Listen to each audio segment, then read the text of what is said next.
a call to fire me from our First Lady, Melania Trump, saying I should be fired because of a joke I made, again, 5 nights ago. So Jimmy Kimmel just delivered one of the sharpest responses to authoritarian overreach we've seen from late-night TV.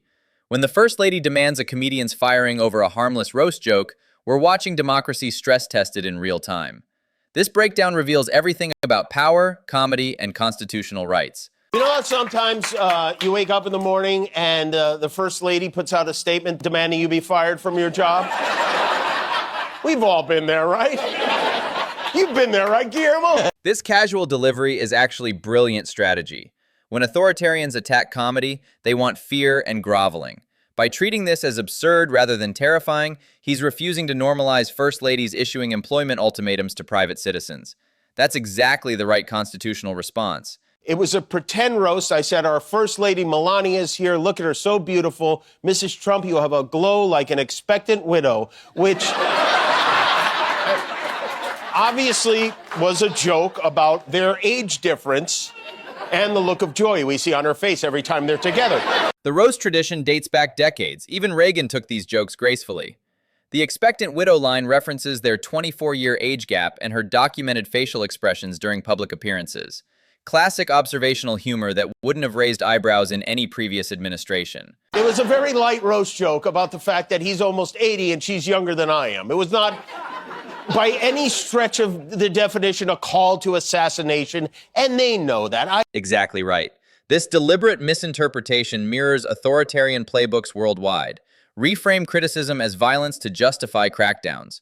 Putin uses this same strategy against Russian comedians.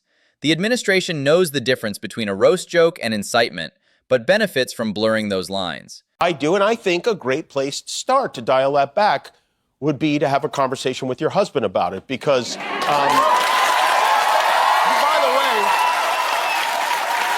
I also should point out, Donald Trump is allowed to say whatever he wants to say, as are you, and as am I, as are all of us, because under the First Amendment, we have, as Americans, a right to free speech. The hypocrisy is staggering. Trump has literally called for violence against protesters, journalists, and political opponents dozens of times on record. Yet they're clutching pearls over an age gap joke. This selective outrage about rhetoric only flows one direction: protecting power, never accountability. If you want us to believe that a joke I made 3 days before this dinner had any effect on anything that happened, well, then maybe someone should look into this psychic lady, too. The timeline completely destroys their causation argument. 3 days between joke and incident with zero evidence the shooter even saw the segment. This is like blaming Shakespeare for every stabbing because Macbeth has daggers. It's intellectually dishonest fear-mongering designed to chill speech.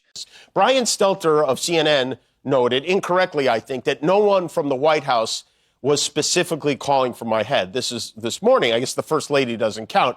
But whatever the case, the president cleared that up pretty quickly. CNN's framing here reveals mainstream media's systematic sane-washing of Trump administration attacks on press freedom.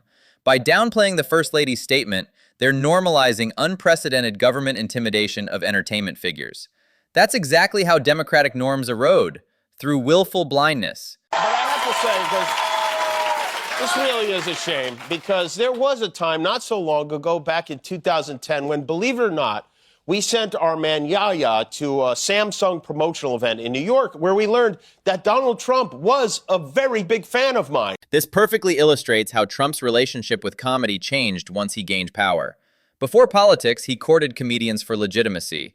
Now comedy threatens his authority, so it must be controlled. Classic authoritarian progression. What was once useful becomes dangerous when you're in charge. Well, no. Sadly, his love for me went the way of the Samsung 3D plasma television. That Samsung comparison cuts deep because it reveals Trump's transactional view of everything, including constitutional rights.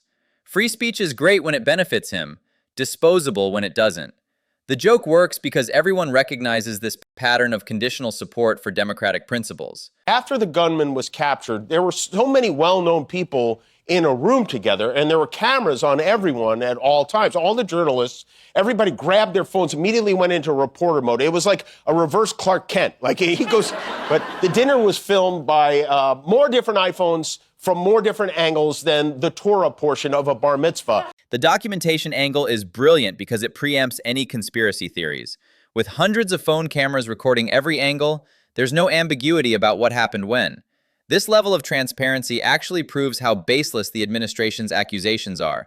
They can't even construct plausible lies. The president, one thing about Donald Trump, there's nothing he can't turn into a real estate opportunity. He immediately turned this into an argument in favor of his ballroom. He wrote, "This event would never have happened with the militarily top secret ballroom currently under construction at the White House." Classic Trump. Never let a crisis go to waste if you can profit from it. He's literally using a security breach to sell real estate while simultaneously blaming comedians for violence. The cognitive dissonance is breathtaking, but it's worked for years because people compartmentalize his contradictions. I don't believe for 1 second that the reason he decided to build this ballroom is for security, but this was a pretty good argument for building. I might be pro-ballroom now, weirdly, after this. That way, if anything terrible ever happens, at least they can dance. That final line is perfect, refusing to give authoritarians the fear response they crave. When power attacks humor, the best defense isn't cowering, but more humor. This approach strips away their intimidation tactics and reveals them as thin-skinned bullies threatened by basic observational comedy. No, an interview isn't going great when you have to say, "I'm not a rapist and I'm not a pedophile." The 60 Minutes reference adds crucial context about Trump's broader media struggles. When you're spending interviews denying basic criminality, complaining about comedy seems particularly petty. This juxtaposition highlights how the administration weaponizes outrage to distract from substantive scandals.